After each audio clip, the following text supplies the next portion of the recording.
Esqueça qualquer discurso confortável sobre equilíbrio competitivo. Esqueça a ideia romântica de que o futebol sul-americano ainda vive uma disputa aberta entre iguais.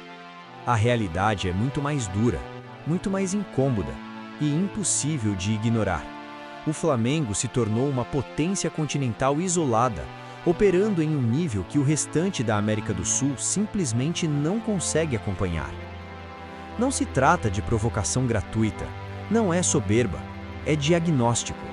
O Flamengo deixou de ser apenas um clube vencedor para se tornar um centro de poder esportivo, um organismo financeiro, estrutural e simbólico que alterou o ecossistema do futebol sul-americano. Hoje, quando o Flamengo entra em qualquer competição, o contexto muda. O torneio se reorganiza em torno dele. Os adversários mudam sua postura. A pressão se desloca. O favoritismo não é debatido, é assumido. Desde 2019, o futebol brasileiro e continental vive uma ruptura histórica. Não é exagero dizer que há um antes e um depois do Flamengo pós-2019. Antes havia ciclos de dominância temporária. Clubes ganhavam, caíam, se reconstruíam, voltavam. Hoje há um clube que não cai, que oscila pouco, que se mantém no topo mesmo em temporadas consideradas ruins.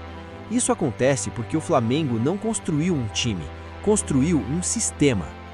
O erro mais comum de quem tenta explicar o sucesso do Flamengo é reduzir tudo a dinheiro, como se bastasse ter mais receita para dominar. Isso é falso.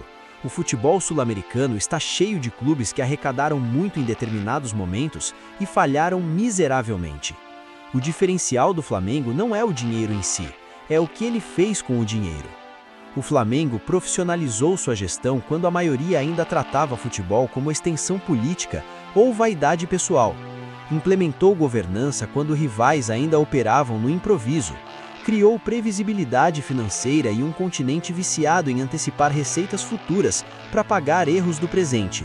O resultado disso é brutal. Enquanto muitos clubes vivem reféns do próximo título para não quebrar, o Flamengo planeja anos à frente. Essa diferença estrutural se traduz em campo. O Flamengo entra em campeonatos não para disputar, mas para controlar o ambiente competitivo. Seu elenco não é montado para sobreviver a uma temporada, mas para sustentar múltiplas frentes. Quando perde um jogador, há reposição. Quando troca técnico, o modelo permanece. Quando erra uma contratação, o impacto é absorvido. Esse é o tipo de estabilidade que clubes europeus levam décadas para construir e que o Flamengo conseguiu implementar em um contexto historicamente caótico como o sul-americano. A partir daí, o efeito dominó é inevitável. Clubes tradicionais do Brasil e do continente começaram a ser empurrados para um papel secundário, não por falta de história, mas por falta de estrutura. O Flamengo expôs, de forma cruel, o atraso administrativo do futebol sul-americano. Mostrou que tradição sem gestão virou discurso vazio. E isso incomoda. Incomoda dirigentes, torcedores, comentaristas e até ex-jogadores, porque o Flamengo deixou de pedir licença. Ele não espera ciclos favoráveis, ele cria o próprio ciclo. Financeiramente, o clube atingiu um patamar inalcançável no curto prazo para qualquer outro sul-americano. Sua marca é global, sua torcida é massiva, engajada e monetizada. O Flamengo entendeu que paixão sem estratégia é desperdício e transformou o engajamento em receita recorrente. Patrocínios recordes, acordos comerciais agressivos, presença digital dominante, venda de produtos em escala industrial. O Flamengo não depende apenas de direitos de transmissão. Ele diversificou suas fontes de renda como uma empresa multinacional do entretenimento esportivo. Enquanto isso, rivais ainda discutem como pagar folha salarial. E o mais impressionante, mesmo com esse poder financeiro, o Flamengo não caiu na armadilha clássica do futebol sul-americano, gastar sem critério. Pelo contrário, o clube desenvolveu uma política clara de mercado, contratar jogadores em idade competitiva, com margem técnica, física e financeira, valorizar ativos, vender no momento certo, reinvestir sem comprometer o caixa. Isso explica por que o Flamengo consegue fazer contratações históricas sem comprometer sua saúde financeira. Explica por que pode competir por jogadores que antes sequer considerariam atuar na América do Sul. explica por que se tornou um destino desejado, não apenas uma alternativa.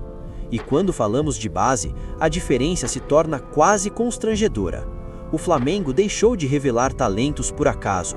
Ele criou um processo industrial de formação de jogadores. A base rubro-negra passou a ser pensada estrategicamente, não apenas como fornecedora ocasional para o time principal, mas como pilar esportivo e financeiro. Os jovens do Flamengo chegam ao profissional com leitura tática, maturidade emocional e preparo físico incompatíveis com o padrão histórico do continente. Eles não sentem a camisa porque cresceram dentro dela, não sentem o Maracanã porque foram moldados para isso. O clube investiu pesado em psicologia esportiva, análise de desempenho, metodologia de treino e integração entre categorias. O resultado é um fluxo contínuo de jogadores prontos para competir e prontos para gerar retorno no mercado internacional. Isso cria um ciclo perverso para os rivais. O Flamengo vence, arrecada mais, investe melhor, forma talentos, vende caro, reinveste e vence de novo. Enquanto isso, o restante da América do Sul tenta acompanhar com soluções paliativas, trocas constantes de comando, promessas eleitorais e discursos motivacionais. O Flamengo não vive de discurso, vive de processo. E aqui entra o ponto mais incômodo de todos. O Flamengo não depende de um nome específico, não depende de um técnico genial, de uma geração dourada ou de um dirigente iluminado. O modelo sobrevive a pessoas, ele é institucional. Isso significa que mesmo quando o Flamengo erra, ele erra com margem de correção. Mesmo quando perde um título, ele segue competitivo. Mesmo quando troca peças, mantém identidade.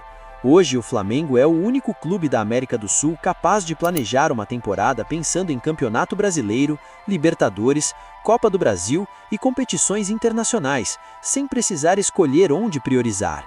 Ele entra para ganhar tudo, e isso não é arrogância, é consequência de estrutura. A reação dos rivais confirma isso. Quando o Flamengo anuncia uma contratação, o mercado inteiro reage. Quando perde um jogador, já há reposição. Quando entra em uma competição, o debate muda. O Flamengo virou parâmetro, virou régua, virou problema.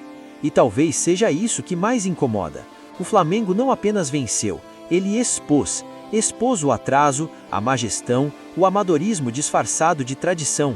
Mostrou que é possível sim ser sul-americano e profissional, ser popular e organizado, ser agressivo no mercado e responsável financeiramente. O resultado é um clube que já não se compara mais internamente. Hoje o Flamengo se compara com modelos europeus e força o continente a encarar essa realidade.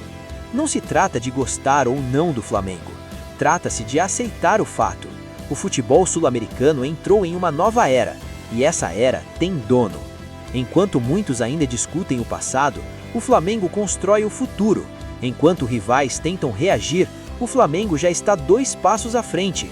Enquanto o continente busca equilíbrio, o Flamengo impõe hierarquia. A pergunta que resta não é se o Flamengo continuará dominando. A pergunta real é: quem de fato está preparado para alcançar esse nível? Porque potência continental não se improvisa. E hoje, na América do Sul, potência mesmo é o Flamengo.